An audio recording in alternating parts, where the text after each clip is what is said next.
കൃഷിയിടങ്ങളിലേക്ക് ഇറങ്ങുന്ന കാട്ടുപന്നിയെ കൊല്ലുന്നതിനും കറിവെച്ച് ഭക്ഷിക്കുന്നതിനും കർഷകർക്ക് അനുവാദം കൊടുക്കണമെന്നാവർത്തിച്ച് കൃഷിമന്ത്രി പി പ്രസാദ്. കേന്ദ്ര സർക്കാരാണ് അതിന് അനുവാദം നൽകേണ്ടത്. കാട്ടുപന്നി കൃഷി നശിപ്പിക്കുന്നത് കർഷകൻ കൈയും കെട്ടി നോക്കി നിൽക്കേണ്ടി വരുന്നുവെന്നും മന്ത്രി പറഞ്ഞു.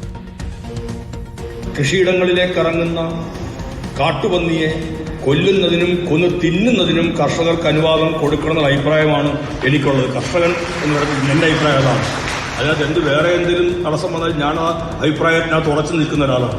അതിന് അനുവാദം ഗവൺമെന്റ് കൊടുക്കേണ്ടതാണ്. നമുക്ക് ഈ കേരളത്തിലെ ഗവൺമെന്റിന് അങ്ങനെ അനുവാദം കൊടുക്കാൻ അവകാശമില്ലാത്തത് കൊണ്ടാണ്. ഇന്ത്യ ഗവൺമെന്റാണ് അതിനകത്ത് അനുവാദം കൊടുക്കേണ്ടത്. അങ്ങനെ അനുവാദം കൊടുക്കണം. അല്ലാതെ കയ്യും കെട്ടി കർഷകൻ നോക്കി നിൽക്കുകയും കൃഷിയിടങ്ങൾ നേരം വെളുത്ത് എഴുതിയിട്ടുമ്പോൾ കൃഷിയിടങ്ങൾ മുഴുവൻ നശിപ്പിച്ചിടത്തേക്കാവുകയും ചെയ്യുന്നിടത്ത് ഈ കൃഷി ഇല്ലാതായാൽ പിന്നെ എന്താവും ഉണ്ടാവുക? പ്രവീൺ പുരുഷോത്തമൻ ചേരുന്നു നമുക്കൊപ്പം. പ്രവീൺ പുരുഷോത്തമൻ, പത്തനംതിട്ടയിൽ തന്നെ കഴിഞ്ഞ ദിവസം ഒരു സ്ത്രീക്കാണ് പരിക്കേറ്റത്. കാട്ടുപന്നികൾ കൂട്ടമായി ഇറങ്ങി കൃഷി നശിപ്പിക്കുന്നതും പതിവായ സാഹചര്യമാണ്. പക്ഷേ കൊന്നു കുഴിച്ചിടാനല്ലേ നിലവിലെ നിയമം അനുസരിച്ച് സാധിക്കുകയുള്ളൂ?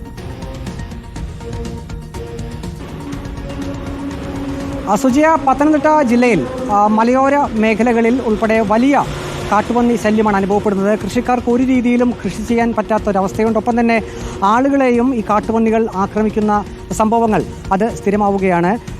പത്തനംതിട്ട റാന്നി നിയമസഭാ മണ്ഡലത്തിലെ തുലാപ്പള്ളിയിലാണ് കൃഷിവകുപ്പ് മന്ത്രി പി ആർ പ്രസാദ് പങ്കെടുത്ത ഒരു പരിപാടി നടന്നത്. ആ പരിപാടിയിൽ വെച്ചാണ് ഇങ്ങനെ ഒരു പ്രസ്താവന അദ്ദേഹം നടത്തിയത്.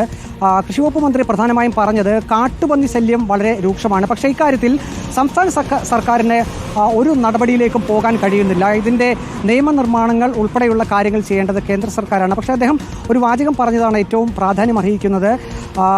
അദ്ദേഹം പറഞ്ഞത് കാട്ടുപന്നികളെ കൊല്ലാനും ഒപ്പം തന്നെ കർഷകർക്ക് കൃഷിനാശം ഉൾപ്പെടെ ഉണ്ടാക്കുന്ന കാട്ടുപന്നികളെ കൊന്നു തിന്നാനുമുള്ള ആ ഒരു സ്വാതന്ത്ര്യം നൽകണം എന്ന് തന്നെയാണ്. ഇത് തൻ്റെ വ്യക്തിപരമായിട്ടുള്ള അഭിപ്രായമാണെന്ന് കൃഷിവകുപ്പ് മന്ത്രി എടുത്തു പറയുകയും ചെയ്തു. പക്ഷേ സംസ്ഥാന സർക്കാരിന് ഇത്തരം ഒരു നിയമ നടപടിയിലേക്ക് അല്ലെങ്കിൽ നിയമനിർമ്മാണം നടത്താൻ ഇപ്പോഴത്തെ ഒരു സാഹചര്യത്തിൽ സാധ്യമല്ല. അതുകൊണ്ട് തന്നെ സംസ്ഥാന സർക്കാരാണ് ഇക്കാര്യത്തിൽ കേന്ദ്ര സർക്കാരാണ് ഇക്കാര്യത്തിൽ പുതിയ നിയമനിർമ്മാണങ്ങൾ നടത്തേണ്ടതെന്നും അദ്ദേഹം പറഞ്ഞു. മറ്റൊന്ന്, കൃഷി വകുപ്പ് ഈ കർഷകരെ സഹായിക്കുന്ന രീതിയിൽ അത് വന്യജീവി ശല്യം ഒപ്പം തന്നെ കൃഷി നശിപ്പിക്കൽ ഉൾപ്പെടെയുള്ള കാര്യങ്ങളിൽ കൃഷി വകുപ്പ് കാര്യമായി തന്നെ കർഷകരെ സഹായിക്കുന്നുണ്ട്. അതിനുവേണ്ടി പ്രത്യേക പദ്ധതി തന്നെയുണ്ട്. തുകകൾ നീക്കിവെക്കുന്നുണ്ട്. അതിനു വേണ്ടുന്ന തുകകൾ നൽകി തുടങ്ങിയിട്ടുണ്ട്. അങ്ങനെ കർഷകരെയും സഹായിക്കുന്ന നടപടിയിലേക്ക് പോകുന്നത് ഈ വന്യമൃഗങ്ങളുടെ ആക്രമണം ഉണ്ടാകുമ്പോൾ കൃഷി വകുപ്പ് സഹായിക്കുന്ന ആ ഒരു തുക കൊടുക്കുന്ന പദ്ധതി അത് ആദ്യമായാണ് സംസ്ഥാനത്ത് നടപ്പാക്കുന്നതെന്നും കൃഷിവകുപ്പ് മന്ത്രി പറയുകയുണ്ടായി. ഒപ്പം തന്നെ AI സാങ്കേതികവിദ്യ ഉപയോഗിച്ച് വന്യമൃഗങ്ങളെ ചെറുക്കുന്നതിനുള്ള നൂതന സാങ്കേതിക വിദ്യകൾ സംസ്ഥാനം കരസ്ഥമാക്കും. അതിനുവേണ്ടിയുള്ള ഉപകരണങ്ങൾ സ്ഥാപിക്കുന്നതിനുള്ള നടപടിക്രമങ്ങളുമായി മുന്നോട്ട് പോകുമെന്നും പറഞ്ഞു. റാന്നി നിയമസഭാ മണ്ഡലത്തിൽ റാന്നി MLA പ്രമോദ് നാരായണന്റെ ആസ്തി വികസന ഫണ്ടിൽ നിന്നും 50 ലക്ഷം രൂപ മുടക്കിയായിരിക്കും ഇത്തരം പ്രതിരോധ പ്രവർത്തനങ്ങൾ നടത്തുക. അതിനുള്ള തുടക്കമാണ് ഇപ്പോൾ നടന്നിരിക്കുന്നത്. സുജയ, പ്രവീൺ പുരുഷോത്തമനാണ് പത്തനംതിട്ടയിൽ നിന്ന് വിവരങ്ങൾ നൽകിയത്.